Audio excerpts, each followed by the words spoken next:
It seems that today Mr. and Mrs. are on their way to a soda fountain to refresh themselves. And as they step out, Mrs. says, "I think I'll have a chocolate soda."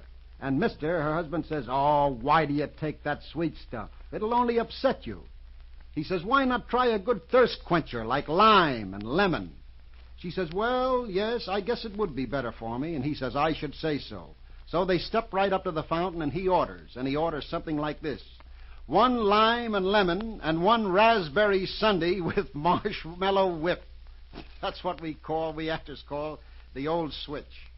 Well, here's little Orphan Annie. You know, Orphan Annie's on trial, and here it is the 4th of July, and she's in jail, and here's her lawyer with the ever-present dog Sandy in the middle. Annie is saying, Independence Day, Bill of Rights. Any person is presumed innocent in the USA until proved guilty. That's what they say. They say that. The lawyer says, "That's quite right, Annie."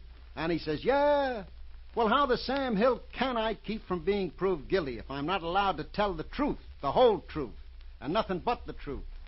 The lawyer says, "Well, you see, one must conform to the legal rules, forms, and technicalities."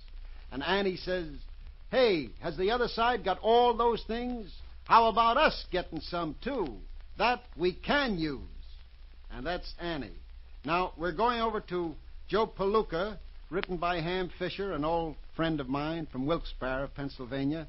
This is the 4th of July, of course, with Joe Palooka, but we're going to go to a war plant where Nobby Walsh, Joe's old manager, is addressing a crowd of workers who are evidently on their lunch hour. He's up on a platform with the executives, and he's saying, "You guys here at the plant have asked me to say a few words. Well, all I can say is we still need the same cooperation to the war effort.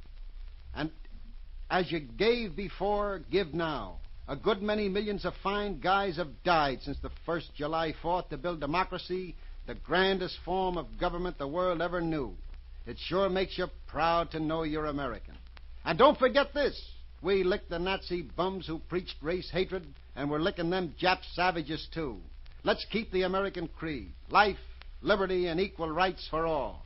Thanks, folks. And now let's all get back to work." And at that, the crowd fades away to go back on their very, very important war jobs. And here we are with Terry and the Pirates. Here's Hot Shot, April Drake, and Terry on this island where a plane has dropped for them a walkie-talkie. Hot Shot is saying, "Look, children, our little Navy playmates didn't forget a thing. A free handy talkie with a code. Where do we mail the top off the Jap battleship?" Terry says, "Say, this is a special cipher they've dreamed up to test our American background, Hot Shot." Hot Shot says, "What?" "Say, it's so simple it might work.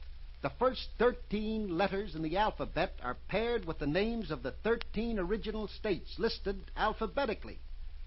Terry says, "Yeah, the last 13 letters are paired with the names of the present-day capitals of the 13 original states.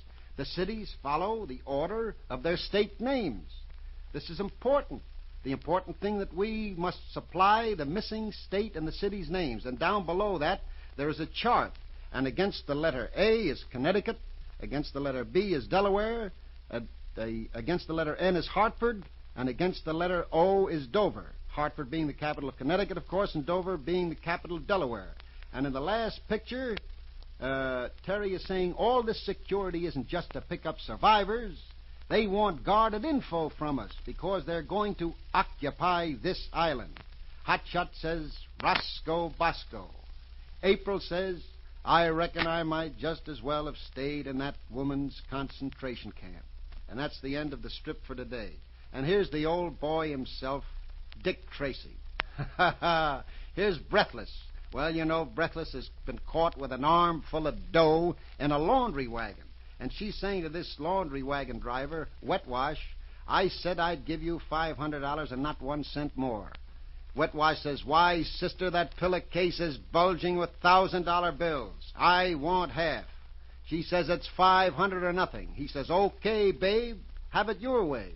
And then the next picture is at the Van Heusen house, where Dick Tracy is listening to the butler who says, "You see, sir, at the time I was in the basement helping load the laundry truck Tracy says, laundry truck? What laundry truck? Then we go back to the laundry truck, and Wet Wash is driving breathless away, and he's saying, it's a 10-minute drive to the nearest police station, and I'm going to start driving. Think fast, baby. You've got 10 minutes to change your mind. And she says, I won't give you more than 500. And that's where we leave them. And here's the old boy himself, little Abner, in the wrestling bout. He's just thrown this guy, Gentleman Jake, out of the ring, been pronounced the winner, and after the bout, Gentleman Jake comes over to Abner and says, you done won the world's wrestling championship of dog patch. But I is glad to have been beat by such a fine sport as you is, little Abner. Shake. And he sticks his hand out. And, of course, you know that little Abner says, no, nothing doing. And on the way out, Gentleman Jake's seconds are saying, the ungentlemanly skunk. He refused to shake Gentleman Jake's hand after beating him. Another second says, that insult broke Gentleman Jake's heart. Only an unsporting rat would insult a man after he's licked him. And Abner's leaving with 2 tears trickling down his cheeks, saying, I promised Mammy not to shake nobody's hand, no how, no where. And here we are with Mickey Finn, Lank Leonard's Mickey Finn. Here's Mickey saying to Mr. Mintmore, Uncle Phil respects you, Mr. Mintmore. You might be able to make him listen to reason. Mintmore saying, I'm not so sure, Mickey, but it might be worth a try. Where's your phone? I'll have to call my local office. So he goes to the phone, calls the office, and he says, this is Mortimer Mintmore. I want you to cancel my reservation on that Chicago plane. I'm not leaving tonight. And his office says to him, but Mr. Mintmore, if you are not at that Chicago meeting tomorrow, the directors may vote against you. It may mean a loss amounting to... And then Mintmore breaks in and says, I know what it may mean, Burns. Cancel the reservation.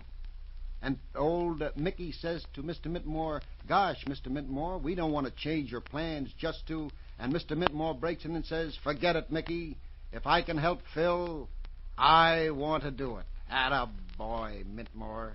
Now, about Joe Palooka. Joe Palooka, we're going to give you tomorrow's Joe Palooka. We're going to steal a march. You know, we're back now on the island, and Jerry is watching for Joe, he's overboard and swimming around to the point so he can hear what this Nazi in the planter says. Jerry's looking out where he has gone over, and he says, holy smokes, the place is crawling with sharks. If one ever got him, I'll never forgive myself for letting him go. But Joe is listening to these 2 bums on this island here, and they're saying when the submarine arrives, we throw a searchlight on the buoy and signal that it marks the spot to lay to. And Joe is swimming back, saying to himself, wish they hadn't walked away and I could have heard the rest. So, he's coming by submarine. He'll probably have his face made over, and they'll pass him off as a Dutch planter, too. Well, that is Palooka. Now, there are 9 comics that we've been supplied with this afternoon. As I told you before, we're awfully glad to be here. I think that'll about wash it up, I guess. I've got to get back to the Alvin Theater to act again in that swell show, Hollywood Pinafore, with your old friends Bill Gaxton and Victor Moore. And if the mayor will allow me, I would tell you it's a great show for kids, clean and decent and funny, and you needn't be afraid to bring your pops and moms to see it. I also want to thank Joe Laurie, Jr. for his nice words about me last night, and to tell you that tomorrow night at this mic reading the funnies will be my old friend, the justly famous Senator Ford of Can You Top This? Hi, Senator. I close now thanking the mayor and station WNYC for this warm human experience. And I would like to express in my own way that fervent desire of the old poet and say, time has turned backward just once in its flight and has made me a kid again, just for tonight. So long.